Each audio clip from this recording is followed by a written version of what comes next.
Hello everyone, welcome to my YouTube channel sky is the limit. आज मैं आपके लिए एक और इंटरेस्टिंग स्टोरी लेकर आई हूँ। आज की जो स्टोरी है उसका टाइटल है भोली और इस स्टोरी के लेखक हैं के ए अब्बास यानी ख्वाजा अहमद अब्बास, एक फेमस इंडियन राइटर हैं। इनकी कहानियाँ हिंदी, इंग्लिश और उर्दू इन 3 लैंग्वेजेस में आ चुकी हैं। इनकी बहुत सी कहानियों से बॉलीवुड की फिल्म्स भी बनाई जा चुकी हैं। एक ऐसी फिल्म है दो बूंद पानी, जो व्यूअर्स के बीच बहुत फेमस रह चुकी है। चलिए स्टोरी को स्टार्ट करते हैं। भोली गांव के नंबरदार रामलाल की सबसे छोटी बेटी थी। जब वह 10 महीने की थी तो चारपाई से गिरने के कारण उसके दिमाग का कुछ हिस्सा डैमेज हो चुका था और तो और 2 साल की उम्र में उसे चेचक की बीमारी हो गई, जिसने उसका पूरा शरीर बिगाड़ के रख दिया। उसका चेहरा पूरी तरह बदसूरत हो चुका था। उसके चेहरे पर चेचक के काले धब्बे हो चुके थे जो कभी ठीक नहीं हो सकते थे। 5 वर्ष की उम्र में उसने बोलना सीखा।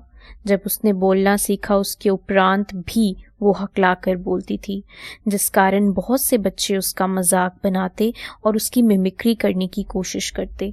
इस वजह से उसने बोलना कम कर दिया था।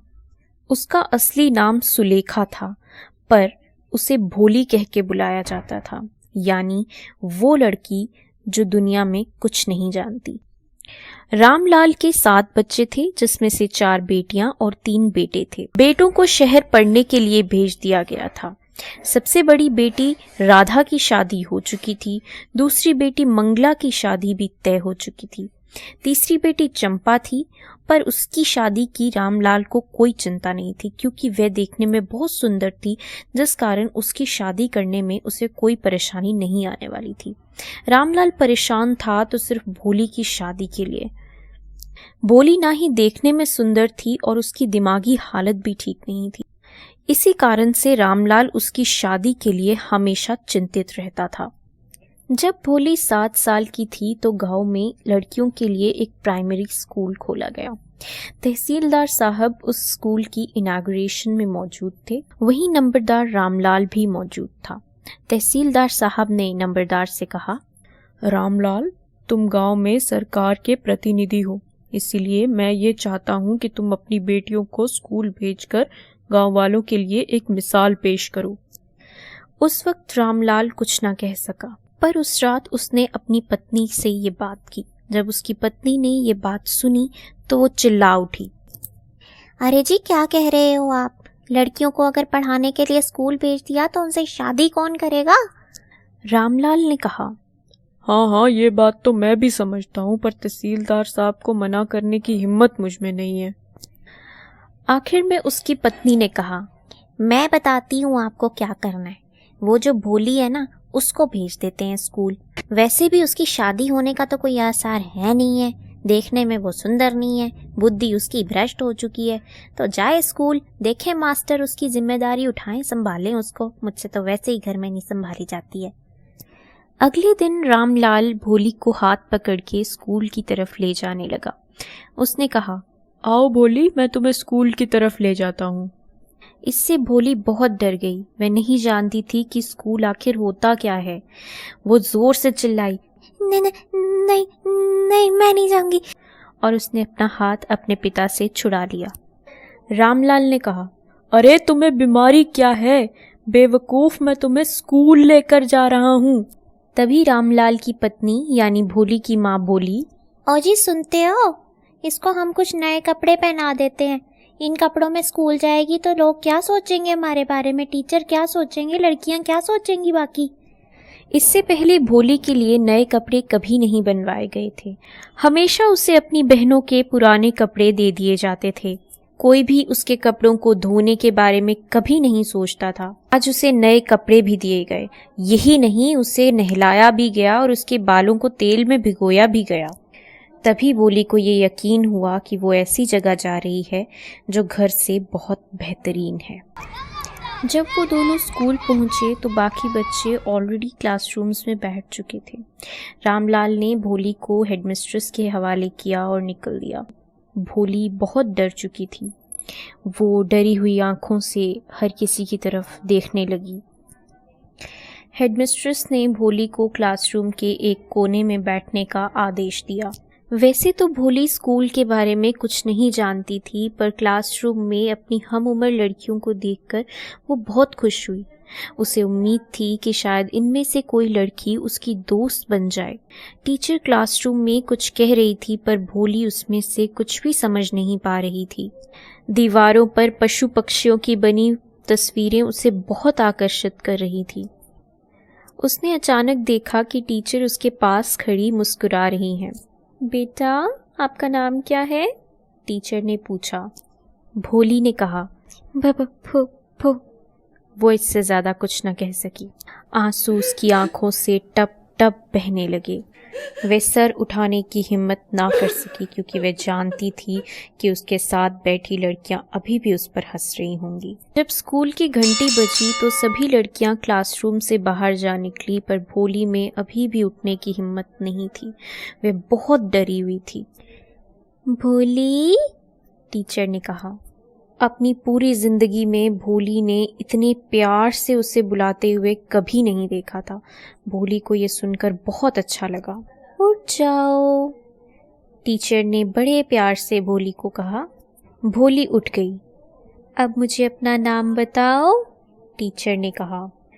भोली बहुत डर गई। उसे लगा कि क्या एक बार फिर वो हकला जाएगी और उसकी बेइज्जती हो जाएगी। फिर भी भोली ने अपनी टीचर के खातिर हिम्मत जुटाने का प्रयास किया। ऐसा इसलिए था कि भोली को लगा कि चाहे कुछ भी हो, उसकी ये टीचर उस पर हंसेगी तो कभी नहीं। वो फिर से बोली, बहुत अच्छे, चलो अब मुझे पूरा नाम बताओ अपना।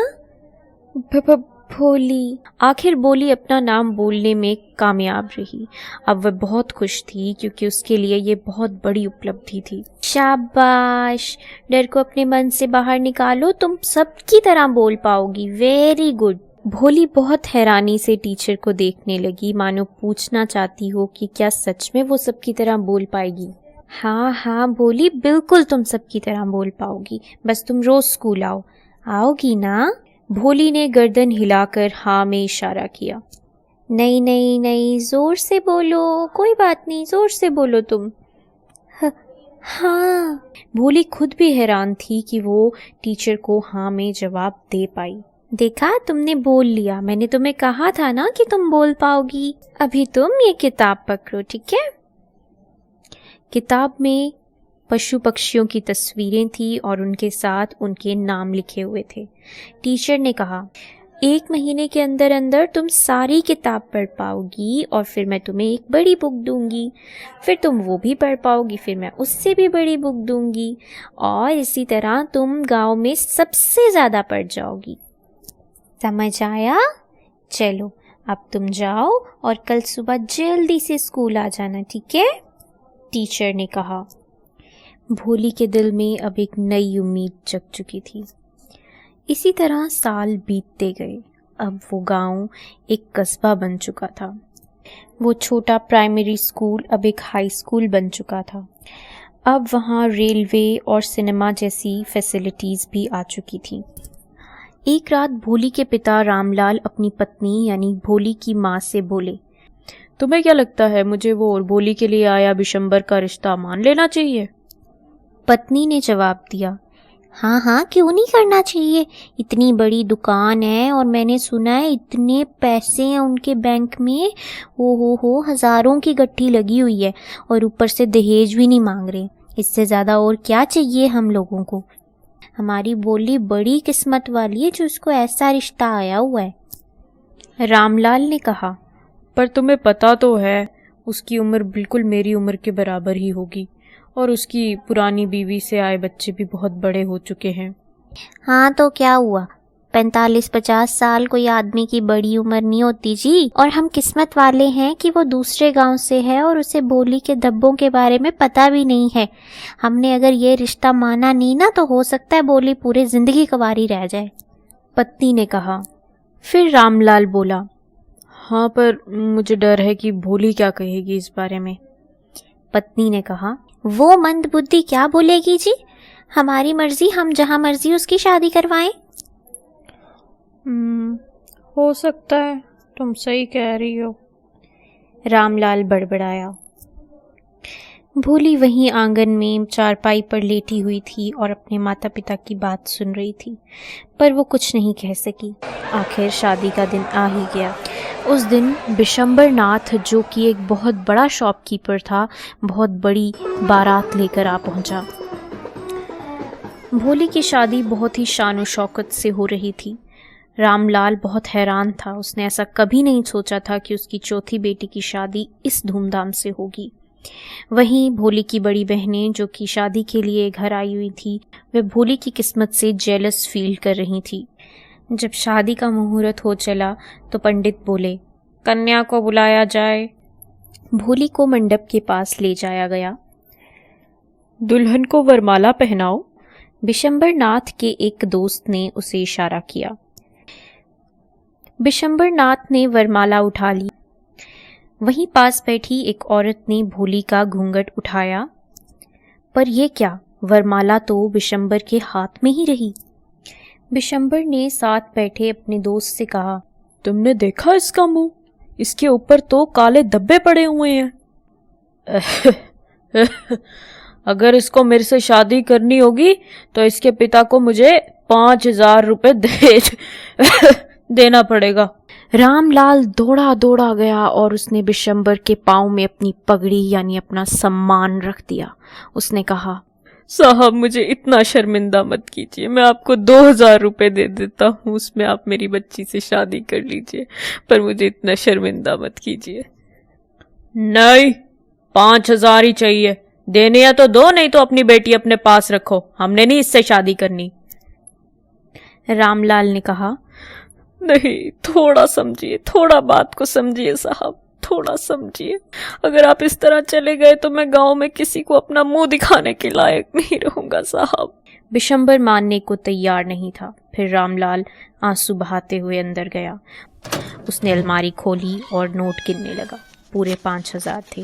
वो आया और उसने बिशंबर के पैरों में नोटों की गट्ठी रख दी। बिशंबर मान गया। अब वो ऐसे हंस रहा था मानो उसने युद्ध जीत लिया हो। मुझे वरमाला दो, बिशंबर बोला।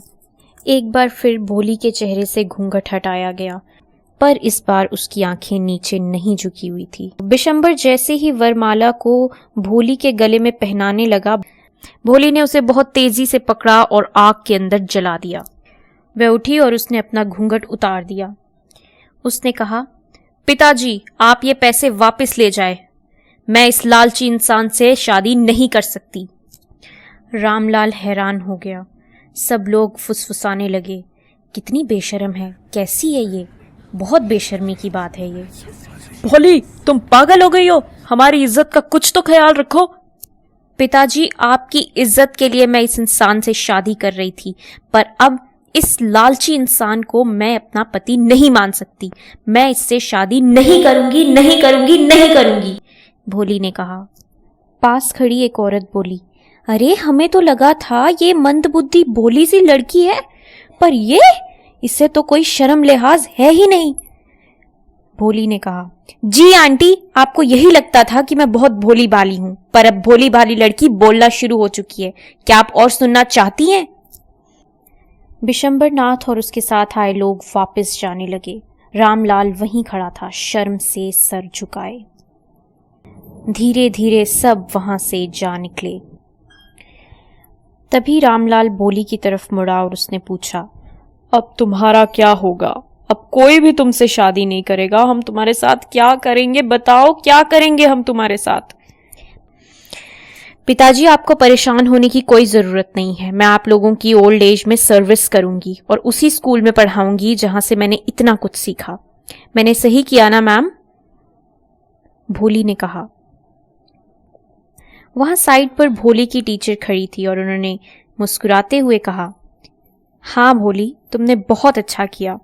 भोली की टीचर के मुंह पर ऐसी ही मुस्कान थी जैसे कि एक आर्टिस्ट यानी कलाकार के मुंह पर होती है जब वो अपना मास्टरपीस यानी एक बहुत ही उत्तम रचना को पूरा करके एकदम संतुष्ट हो जाता है।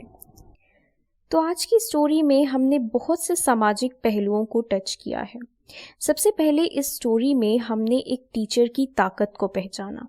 ये टीचर की ही प्रयास थे कि भोली एक कॉन्फिडेंट लड़की बन के उभरी और अपने हक के लिए लड़ी। दूसरा, हमने ये भी देखा कि हमारे आज गांव की हालात क्या हैं। आज भी हमारे गांव में पेरेंट्स जो हैं वो लड़कियों की पढ़ाई पर ज़्यादा ध्यान ना देते हुए उनकी शादी ब्याह पर ज़्यादा ध्यान देते हैं। इसके अलावा हमने ये भी देखा कि किस तरह दहेज प्रथा आज भी हमारे समाज में प्रिवेल कर रही है। आज की स्टोरी में सिर्फ इतना ही। अगर आपको ये स्टोरी अच्छी लगी हो तो प्लीज़ इस वीडियो को लाइक कीजिए और शेयर कीजिए।